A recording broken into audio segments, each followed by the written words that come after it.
नमस्कार, BTV news के इस बुलेटिन में आपका स्वागत है। सबसे पहले आइए एक नज़र डालते हैं आज की कुछ खास खबरों पर।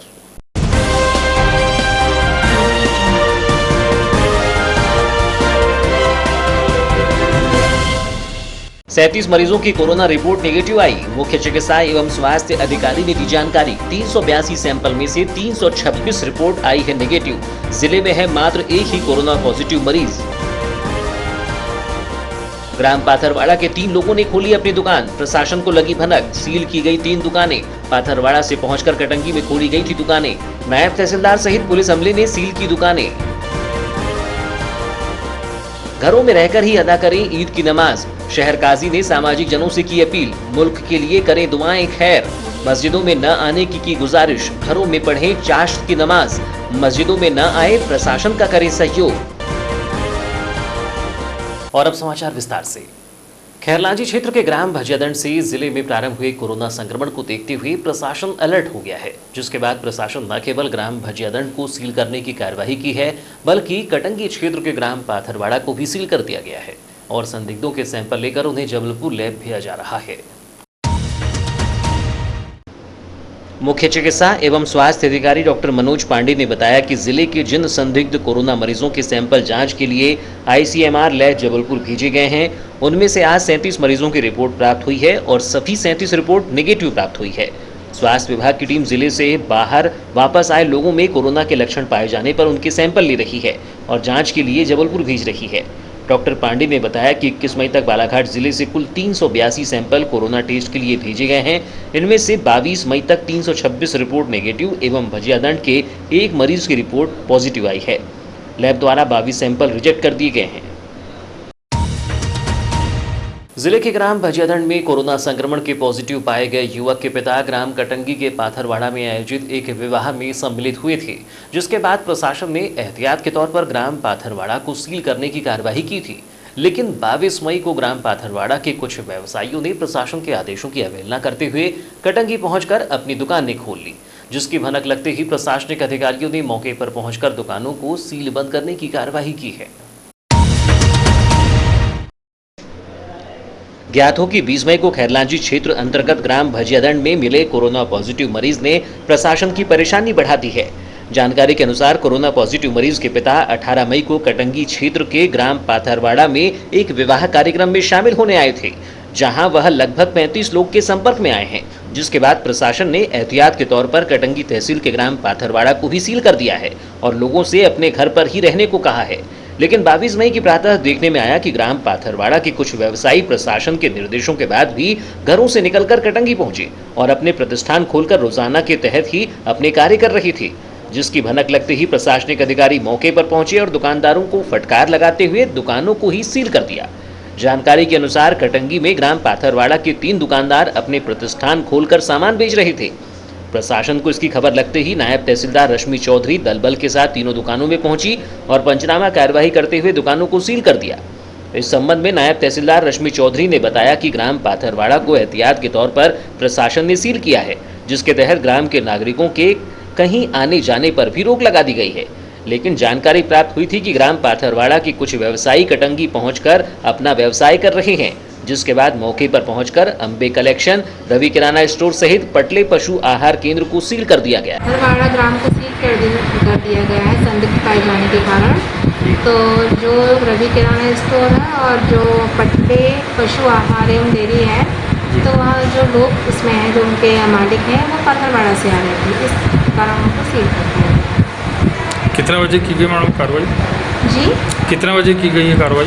जी, अभी 12 बजे कार्रवाई की गई है। और मैडम मार्केट में किसी प्रकार की कार्रवाई? मार्केट में लोगों को समझाया गया है कि सोशल डिस्टेंसिंग का पालन करें, मास्क का प्रयोग करें, जो उनके कस्टमर आ रहे हैं उनके लिए प्रॉपर सैनिटाइजिंग का प्रयोग करें। इस दौरान RI राजस्व शंकर दयाल कौल, पटवारी मनीषा बघेल, ओम प्रकाश सहित पुलिस अमला मौजूद रहा। देश के साथ ही मुल्क वबाई मर्ज से दो चार है और लॉकडाउन के बीच माह रमजान गुजरा है। अब ईद मनाई जानी है तो सभी से गुजारिश की गई है कि घरों में रहकर ही नमाज अदा करें, मस्जिदों में न आएं और कोरोना वायरस महामारी से निजात के लिए घरों में रहकर ही मुल्क की खुशहाली के लिए दुआएं खैर करें। यह ऐलान देश भर में मुसलमानों के लिए जारी किया गया है और इस पर सभी को अमल करने को कहा गया है। महीने भर चले पवित्र रमजान की विदाई हो रही है। कोरोना बीमारी की वजह से लॉकडाउन का पालन करते हुए मुस्लिम समाज ने मस्जिदों की ओर रुख नहीं किया। इस माह में इबादत गुजारों से गुलजार रहने वाली मस्जिदें सुनसान थी। महज 4 से 5 लोगों को ही इजाजत थी कि वे मस्जिदों में 5 वक्त की नमाजें अदा करें। 22 मई को अलविदा जुमा हुआ और सभी ने घरों में ही नमाजें अदा की। मस्जिदों में विशेष दुआएं हुई ताकि हमारा मुल्क एवं जिला इस लाइलाज बीमारी से महफूज रहे। अब 23 मई की शाम चांद का दीदार होगा या कहीं से चांद दिखाई देने की तस्दीक होगी तो फिर रविवार को ईद मनाई जाएगी, जिसके लिए भी मुस्लिम समाजजनों से घरों में रहकर ही इबादत करने की गुजारिश की गई है। शहर काजी अब्दुल हबीब नूरी ने कहा कि अब तक लॉकडाउन का मुस्लिम समाजजनों द्वारा पालन किया गया है, आगे भी यह जारी रहना चाहिए। ईद का मौका होगा तो मस्जिदों में आने की बजाय मुफ्ती काजी द्वारा जो अहकामात दिए गए हैं उसके मुताबिक तमाम बिरादरान घरों में रहकर ही ईद की नमाज की बजाय 4 रकात नमाजी नफल चाश्त की अदा करें और अपने परिवार के साथ रहें, दुआएं करें ताकि हमारे देश एवं जिले से इस बीमारी का खतरा दूर हो। सामने ईद के त्यौहार की भी आमद है। ईद के लिए भी पूरे हिंदुस्तान के मुफ्तियान इकराम, उलमा इकराम और काज़ियान शरअ के अहकामात पूरे हिंदुस्तान में सब लोगों तक पहुंच चुके हैं। ईद के दिन भी अगर हुकूमत वक्त की जानिब से कोई रियायत नहीं मिलती है तो हम तमाम बरादरान से और ज़िलेवासियों से गुजारिश करते हैं कि हुकूमत हिंद की जानिब से 4-5 लोगों के लिए जो मस्जिदों में बजमात नमाज की इजाज़त मिली है, ईद के दिन भी वो ईद की नमाज 4-5 हज़रात मस्जिद में और ईदगाह में अदा कर लें और बाकी हज़रात अपने अपने घरों में 4 रकात नमाज चाश्त की नफिल की नीयत से पढ़ करके अपने बाल बच्चों के साथ में फ़ातिहा दुरूद करके ईद की खुशियाँ मनाएं और साथ ही अपने और अपने मुल्क की सलामती के लिए अल्लाह से दुआ करें। अल्लाह ताला इसका अजर सबको अता फरमाएगा। अंजुमन इस्लामिया कमेटी सदर सुभान मुन्ना मंसूरी ने बताया कि ईद की नमाज को लेकर प्रशासन और समाजजनों के साथ चर्चा हुई है और यह तय किया गया है कि मस्जिदों में जिन्हें इजाज़त है वे ही 4 से 5 लोग होंगे तथा एहतिकाफ में जो शामिल हैं उन्हीं के साथ मस्जिदों में नमाज ईद अदा की जाएगी। बाकी आवाम मस्जिदों में न आए। अब तक जिस तरह प्रशासन का साथ दिया है उसी तरह एहतियात बरतें। आलिमों ने जो बातें कही हैं, ईद की नमाज के अलावा वह चाश्त की नमाज है। मस्जिदों में 7 बजे ईद की नमाज होगी, इसके बाद 11 बजे तक चाश्त की नमाज आवाम घरों में अदा करें और दुआएं करें। ईद की नमाज किसी भी मस्जिदों में सामूहिक रूप से नहीं होंगी। जिन लोगों को प्रशासन की इजाज़त है 5 लोगों की, वही लोग ईद की नमाज अदा करेंगे और बाकी मेरी पूरी आवाम से गुजारिश है कि उन्होंने जैसा रमज़ान घर पे बिताया, घर पे इबादत की है, वैसे ही वो जैसे हमारे आलिमों ने फरमाया है कि चाश्त की नमाज़ पढ़ेंगे 4 रकात, तो वो लोग अपने अपने घरों पर सुबह चाश्त की नमाज़ पढ़े, मस्जिदों में बिल्कुल ना आए। जैसा हमने अभी तक प्रशासन का सहयोग किया है और हम अभी भी अपेक्षा करते हैं अपनी कौम के लोगों से कि वो वैसा ही प्रशासन का साथ देंगे और किसी भी मस्जिद में नमाज़ पढ़ने के लिए ईद की कोई नहीं जाएगा। वैसी जामा मस्जिद में जिन लोगों की इजाज़त है वो लोग रहेंगे और जो एहतिकाफ में हर मस्जिदों में बैठे हुए जिन्होंने 10 दिन इबादत की है वो लोग ईद की नमाज़ अदा करेंगे और बाकी लोग सब अपने अपने घरों में ईद की नमाज़ें अदा करेंगे। कितने बजे के बाद नमाज़ पढ़ सकते हैं लोग, आवाम लोग ईद की? अपने जामा मस्जिद में 7 बजे का टाइम डिसाइड किया गया है नमाज का और 11 बजे के पहले 7 बजे से लेकर के 11 बजे के बीच में सभी लोग, जब तक जामा मस्जिद की जैसी नमाज़ हो जाती है ईद की, उसके बाद में सभी लोग अपने अपने घरों में 4 रकात नफल चाश्त की नमाज़ पढ़ेंगे और घरों पर ही इबादत करें, घरों पर ही फातिहा वगैरह देंगे, मस्जिद में कोई लोग ना आए। लॉकडाउन के दौरान पुलिसकर्मियों के द्वारा जिले में शांति व्यवस्था बनाए रखने 8-8 घंटों तक सड़कों पर खड़े होकर अपने कर्तव्यों का निर्वहन करते हुए देखा गया। तो वहीं इस दौरान अनावश्यक रूप से घूमते हुए पाए जाने पर पुलिस के द्वारा वाहन चालकों पर चालानी कार्रवाई को भी अंजाम दिया गया। आपको बता दें कि 22 मार्च से लेकर 20 मई तक बालाघाट यातायात थाने ने लगभग 772 वाहनों पर चालानी कार्रवाई करते हुए समन शुल्क वसूला है। ज्ञात हो कि पुलिस विभाग ने यह तय किया है कि जिले में टोटल लॉकडाउन की स्थिति में कहीं पर भी कोई भी व्यक्ति बाइक से या पैदल नहीं घूमेगा। बाइक या अन्य वाहनों पर घूमते हुए पाए जाने पर वाहनों को जब्त कर लिया जाएगा, जिसके चलते अब पुलिस विभाग भी सख्त दिख रहा है।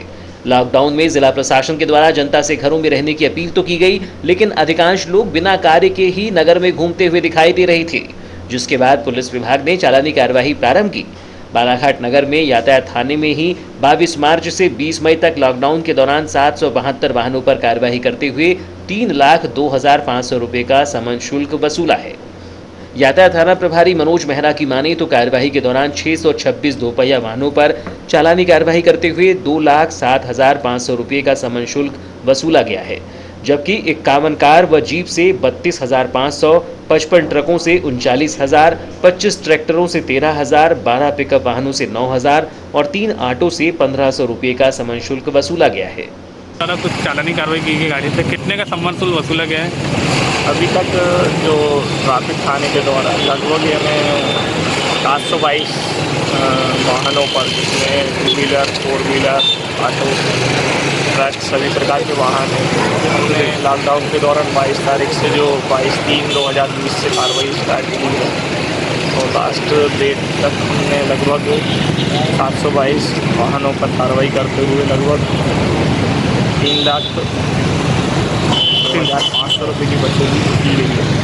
सर अन्य करें तो लॉकडाउन के अलावा तो हाँ, बेसिकली कार्रवाई तो जो पहले ही करते चले आ रहे हैं। अभी लॉकडाउन में स्पेशली जो घरों में रहने की हिदायत दी जाती है, जो लॉकडाउन का उल्लंघन करते हैं, तो उन पर कार्रवाई लगातार कर रहे हैं। यदि कोई व्यक्ति लॉकडाउन का उल्लंघन कर रहा है तो मोटर व्हीकल। यातायात थाना प्रभारी ने बताया कि यातायात विभाग के द्वारा पहले भी यातायात नियमों का उल्लंघन करने पर कार्रवाई की जाती रही है, लेकिन कोरोना वायरस संक्रमण को लेकर किए गए लॉकडाउन के दौरान लॉकडाउन का उल्लंघन करने वालों की संख्या में बढ़ोतरी देखी गई है, जिन पर कार्रवाई की गई है। कोरोना वायरस के चलते बीते 2 महीनों से बंद पड़ी ट्रेनें एक बार फिर से रफ्तार पकड़ने वाली हैं। भारतीय रेल ने यात्रियों को बड़ी राहत देने का ऐलान किया है। रेल मंत्रालय की ओर से दी गई जानकारी के मुताबिक 1 जून से रेलवे रोज लगभग 200 और ट्रेनें चलाने जा रहा है, जिसको लेकर 22 मई से देश भर के रेलवे स्टेशनों में आरक्षण प्रणाली की शुरुआत कर दी गई है। जानकारी के अनुसार टिकट बुक कराने के लिए शर्त भी रहेगी। जी हां, ध्यान रखना होगा कि किसी प्रकार की भीड़ जमा न हो। इसके साथ ही आरक्षण टिकट काउंटर पर सोशल डिस्टेंसिंग का पालन करना अनिवार्य होगा। रेलवे की ओर से कहा गया है कि लोकल स्तर पर कितने काउंटर खोलने हैं, इसके लिए लोकल स्तर पर ही फैसला होगा। यह तय करने का काम वहां के अधिकारी करेंगे ताकि किसी प्रकार की असुविधा यात्रियों को न हो। जो भी काउंटर पर टिकट लेने आएगा उसे मास्क पहनना अनिवार्य होगा। बालाघाट रेलवे स्टेशन पर 22 मई को आरक्षण काउंटर सुबह 8 बजे से खुल गया है। इसमें 200 स्पेशल मेल एक्सप्रेस गाड़ियों का आरक्षण किया जाएगा, जो कि 1 जून से विभिन्न रूटों पर चलेंगी। बालाघाट रेलवे स्टेशन के मुख्य स्टेशन प्रबंधक HL कुशवाहा ने यात्रियों से अनुरोध किया है कि वे मास्क पहनकर ही काउंटर पर आएं। साथ ही ऐसे यात्री जिन्हें अपनी टिकट्स कैंसिल करनी है, वे अभी काउंटर पर भीड़ न बढ़ाएं। उनके लिए यात्रा तारीख से 6 माह तक का समय दिया गया है, क्योंकि जब तक आरक्षण नहीं होंगे तब तक रिफंड के लिए कैश उपलब्ध नहीं रहेगा। रेलवे स्टेशन प्रबंधक कुशवाहा ने बताया कि आरक्षण 1 जून से विभिन्न रूटों पर चलने वाली 200 स्पेशल मेल एक्सप्रेस ट्रेनों के लिए ही किया जाएगा। आज कल रेलवे बोर्ड से सूचना जारी हुई कि सारे मतलब जो ज़रूरी कियास काउंटर हैं उनको खोला जाए आज से 22 तारीख से। इसी कड़ी में बालाघाट अभी खोलने का आदेश बना है और आज सुबह 8 बजे से रात को 10 बजे तक काउंटर खुले रहेंगे, जिसमें जो रेलवे की तरफ से 1 जून से 200 स्पेशल ट्रेन जो चलाने की प्रावधान किया गया है, उसके लिए यात्रियों को रिजर्वेशन कराने की सुविधा रहेगी। किस तरीके से यात्री यहाँ के अपना रिजर्वेशन कराएंगे, क्या प्रक्रिया है? सबसे पहले तो मैंने आग्रह किया है और फिर से आपके माध्यम से भी कर रहा हूँ कि जो भी रिजर्वेशन के लिए आएँ वो मास्क या फेस को कवर करके आएँ और साथ ही हमने जो सोशल डिस्टेंसिंग का जो सर्किल बना के रखे हैं उसी पे खड़े होकर अपना इंतज़ार करने की पारी करें। और लास्ट में जब काउंटर पे पहुँचे तो काउंटर पे माइक की व्यवस्था है, उससे अपनी जानकारी हमारे जो स्टाफ है उससे शेयर करें और एटलीस्ट जो दूरी मेंटेन की गई है मुख्य स्टेशन प्रबंधक एचएल कुशवाहा ने बताया कि लोकल ट्रेनों के संचालन के लिए अब तक किसी भी प्रकार के कोई निर्देश नहीं आए हैं। जैसे ही निर्देश आएंगे जानकारी प्रदान की जाएगी। इनकी बात करें तो कब तक प्रारंभ होने की संभावना है? लोकल ट्रेन के लिए अभी हमारे पास कोई आदेश नहीं आया है और हम अभी कुछ उसके बारे में जानकारी नहीं दे सकते, लेकिन हो सकता है कि आगे कुछ समय में उसका भी संचालन हो। सुहागिन महिलाओं द्वारा अपने पति की लंबी उम्र की कामना के लिए 22 मई को वट सावित्री का व्रत कर पूजा अर्चना की गई।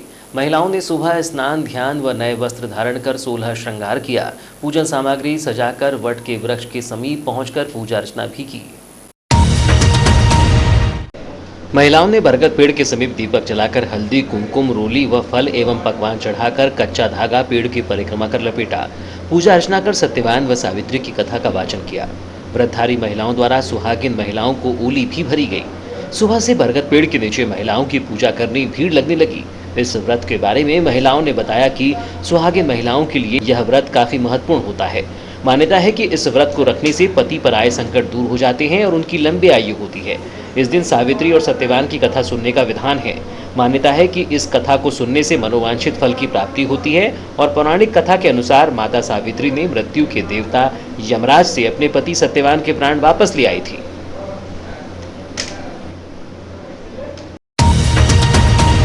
फिलहाल समाचारों में वक्त है एक छोटे से ब्रेक का। ब्रेक के बाद हम फौरन हाजिर होते हैं। तब तक बने रहिए BTV न्यूज के साथ।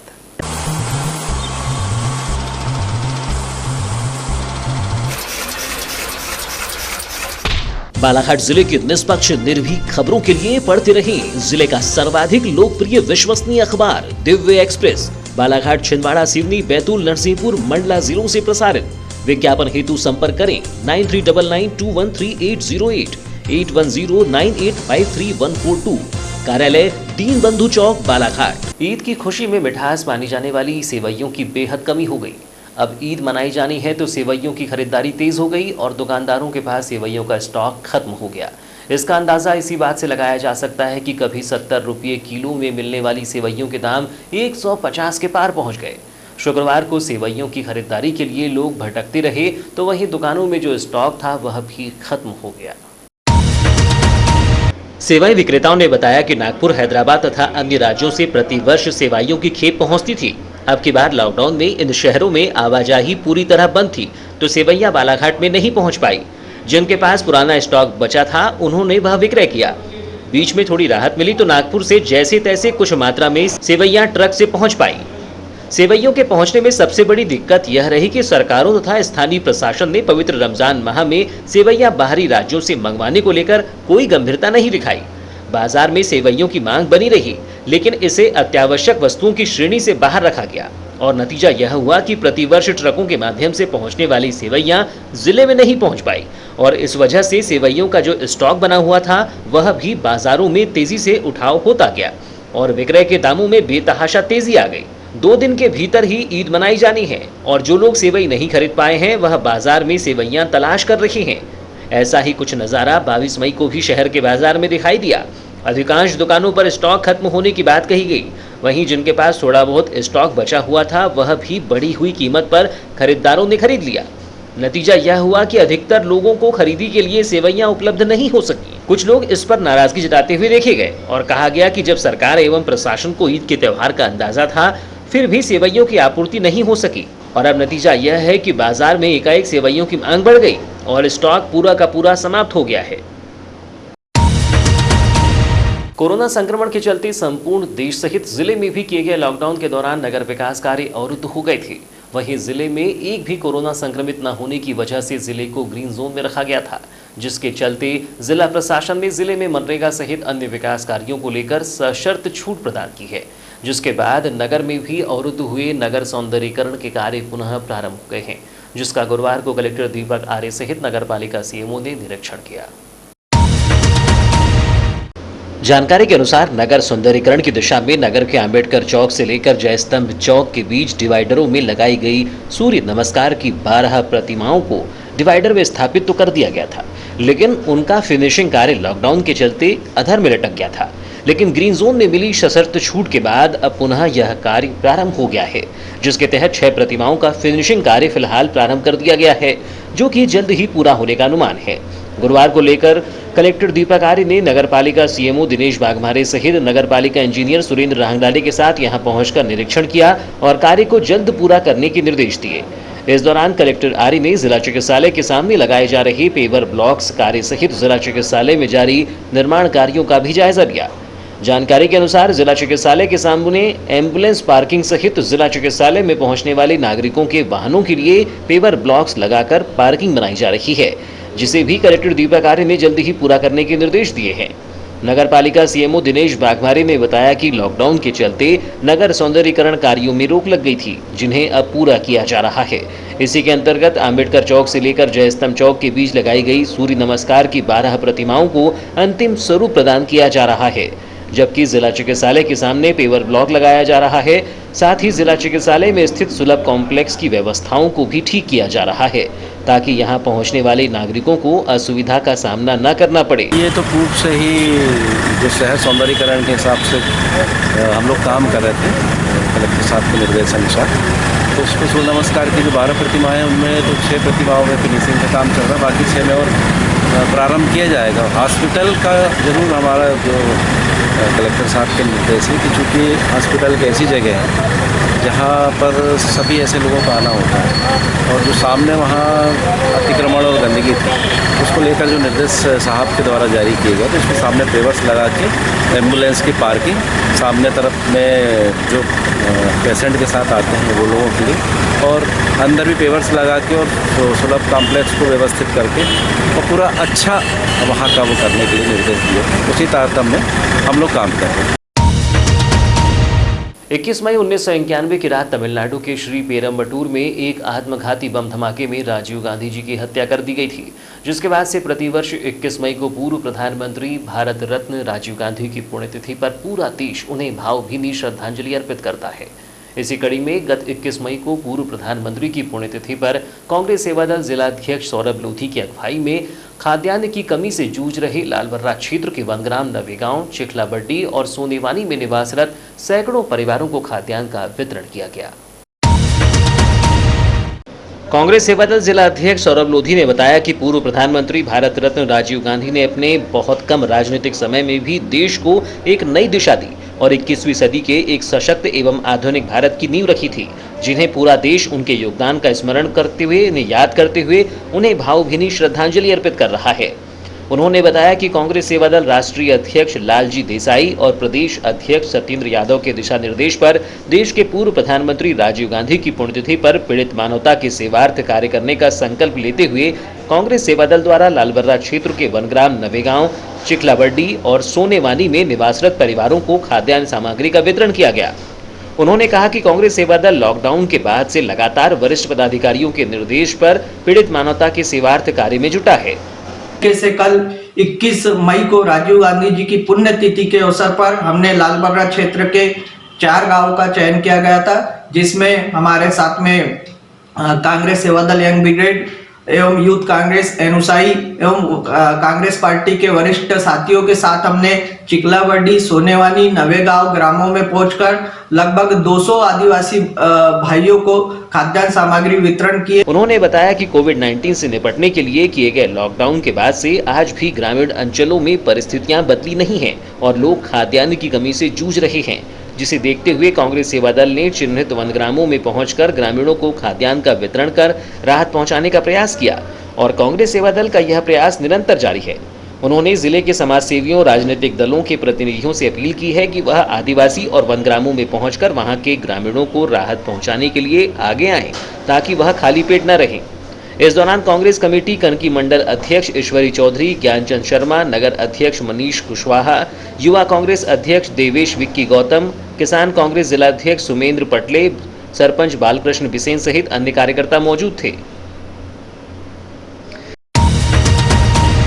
पूर्व प्रधानमंत्री राजीव गांधी की 29वीं पुण्यतिथि पर युवक कांग्रेस के द्वारा लॉकडाउन के बीच जरूरतमंदों के बीच पहुंचकर उन्हें आर्थिक सहायता प्रदान की। बताया गया कि युवा कांग्रेस के राष्ट्रीय अध्यक्ष के आह्वान पर राहुल गांधी की इच्छानुसार न्याय योजना में एक दिन की राशि 200 रुपये जरूरतमंद परिवारों में वितरित की जाए, जिसके अंतर्गत 21 मई को युवा कांग्रेस के जिला सचिव राकेश रामटेकी सहित अन्य साथियों ने नगर कोसमी क्षेत्र पहुंचकर जरूरतमंद 4 परिवारों को 200 रुपये की आर्थिक सहायता प्रदान की।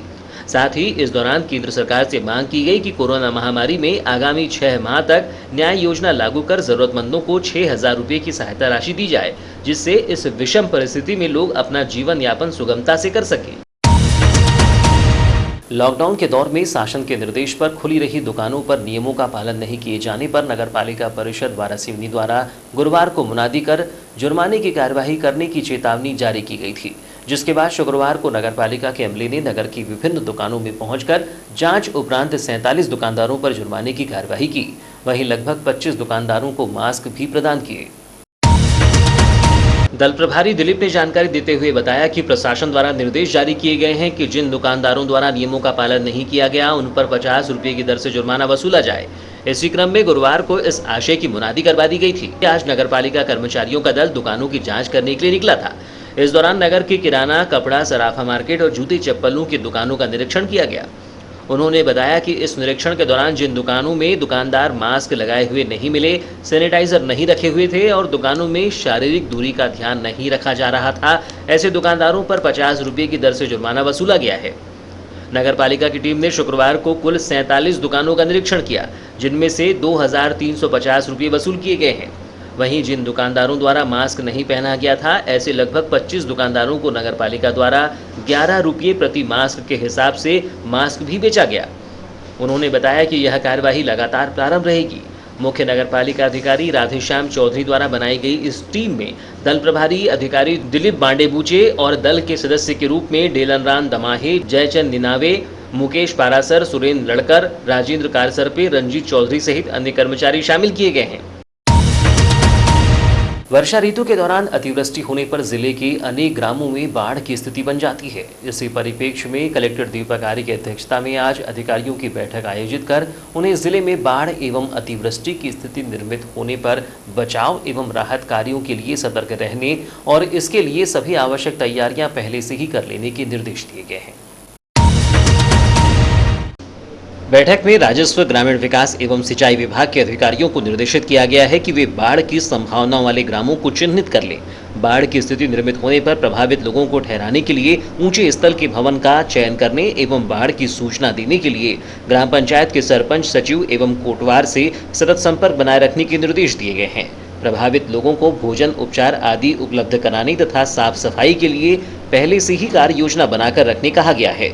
होमगार्ड एवं सिंचाई विभाग के अधिकारियों को मोटर बोट, नाव, तैराक, रस्से, सर्चलाइट, टार्च, केरोसिन आदि की व्यवस्था पहले से ही कर लेने को कहा गया है। होमगार्ड के कमांडेंट से कहा गया है कि वे मोटर बोट एवं सर्चलाइट आदि की समय रहते मरम्मत करा ले और ये सामान लांजी एवं वारासिवनी के थानों में भी उपलब्ध करा दे। कलेक्टर आर्य ने अधिकारियों से कहा कि वे बाढ़ एवं अतिवृष्टि की स्थिति निर्मित होने पर प्रभावित लोगों के लिए चयनित ऊंचाई वाले स्थान पर तत्काल शिविर लगा दें और वहां पर ठहरे लोगों के लिए भोजन, स्वच्छ पेयजल, दवाएं और साफ सफाई की उचित व्यवस्था करें। भोजन की व्यवस्था के लिए निकटवर्ती उचित मूल्य की दुकान से खाद्यान्न क्रेडिट पर प्राप्त कर लें, बाद में उसका भुगतान कर दिया जाएगा। शिविर में ठहरे प्रभावित लोगों के लिए भोजन तैयार करने का कार्य शाला के बच्चों के लिए भोजन तैयार करने वाले स्वयं सहायता समूह को सौंपे। सिंचाई विभाग के अधिकारियों से कहा गया है कि वे बड़े जलाशयों एवं तालाबों के जल स्तर पर पूरी निगरानी रखें। जलाशयों एवं तालाबों में मरम्मत आदि की आवश्यकता हो तो उसे पहले से ही दुरुस्त कर लें। सिवनी जिले के भीमगढ़ बांध, मंडला जिले के थावर बांध एवं गोंदिया जिले में बाघ नदी पर बने काली सरार व सिरपुर बांधों से अतिरिक्त पानी छोड़े जाने की स्थिति में इसकी सूचना वहां के अधिकारियों से समय पर प्राप्त करने के निर्देश दिए गए हैं। अधिकारियों से कहा गया है कि वे इन पड़ोसी जिलों के अधिकारियों से सतत संपर्क बनाए रखें और सूचनाओं का आदान प्रदान करें। वैनगंगा नदी में पानी छोड़ने की सूचना गोंदिया एवं भंडारा जिले को पूर्व से ही देने के निर्देश भी दिए गए हैं, जिससे बाढ़ की स्थिति निर्मित होने पर वहां सतर्कता बरती जा सके। लोक निर्माण विभाग के अधिकारियों से कहा गया है कि जिन रपटों एवं पुलों पर बाढ़ की स्थिति से पार करना खतरनाक हो उसके लिए सूचना बोर्ड लगाने के निर्देश दिए गए हैं। स्वास्थ्य विभाग के अधिकारियों से कहा गया है कि वे सभी उप स्वास्थ्य केंद्रों पर क्लोरीन की गोलियों एवं जीवन रक्षक दवाओं का पर्याप्त भंडार रखें। सिंचाई विभाग के अधिकारियों से कहा गया है कि वे टेकाड़ी जलाशय, नहलेसरा, गांगुलपारा, जमुनिया, जगला जैसे बड़े जलाशयों के स्तर पर लगातार नजर रखें। राजस्व विभाग के अधिकारियों से कहा गया है कि वे बाढ़ से प्रभावित होने वाले ग्रामों की वीडियोग्राफी करा लें, जिससे बाढ़ के बाद स्थिति में मुआवजा एवं राहत के प्रकरण सही तैयार करने में मदद मिलेगी। इसी प्रकार बाढ़ प्रभावित होने वाले ग्रामों से सूचनाओं के त्वरित आदान प्रदान के लिए गांव के जिम्मेदार लोगों से मोबाइल पर संपर्क बनाए रखने एवं व्हाट्सएप ग्रुप बनाकर उसमें सही सूचनाएं उपलब्ध कराने के निर्देश दिए गए। बैठक में बताया गया कि खैरलांजी तहसील के 26 ग्राम चंदन, बावनथड़ी एवं वैनगंगा नदी की बाढ़ से प्रभावित होते हैं। वारासिवनी तहसील के 3 ग्राम, बालाघाट तहसील के 25 ग्राम, किरनापुर तहसील के 31 ग्राम, लांजी तहसील के 48 तथा बैहर तहसील के 2 ग्राम बाढ़ से प्रभावित होते हैं। इस प्रकार जिले में बहने वाली वैनगंगा, बावनथड़ी, चंदन, बाग, महकारी, मानकुंवर, घिसर्री, सोन, बड़ी बाग, छोटी बाग, देव व बंजर नदी में बाढ़ आने के कारण कुल 135 ग्राम प्रभावित होती हैं। और अब अंत में चलते चलते आइए एक नजर डालते हैं आज की कुछ खास खबरों पर।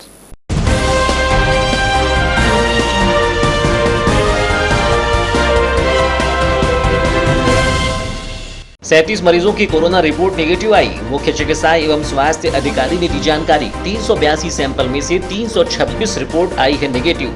जिले में है मात्र एक ही कोरोना पॉजिटिव मरीज। ग्राम पाथरवाड़ा के 3 लोगों ने खोली अपनी दुकान। प्रशासन को लगी भनक, सील की गई 3 दुकानें। पाथरवाड़ा से पहुंचकर कटंगी में खोली गई थी दुकानें। नायब तहसीलदार सहित पुलिस अमले ने सील की दुकानें। घरों में रहकर ही अदा करें ईद की नमाज। शहर काजी ने सामाजिक जनों से की अपील, मुल्क के लिए करें दुआएं खैर। मस्जिदों में न आने की गुजारिश, घरों में पढ़ें चाश्त की नमाज। मस्जिदों में न आए, प्रशासन का करें सहयोग। तो ये थी अब तक की खबरें।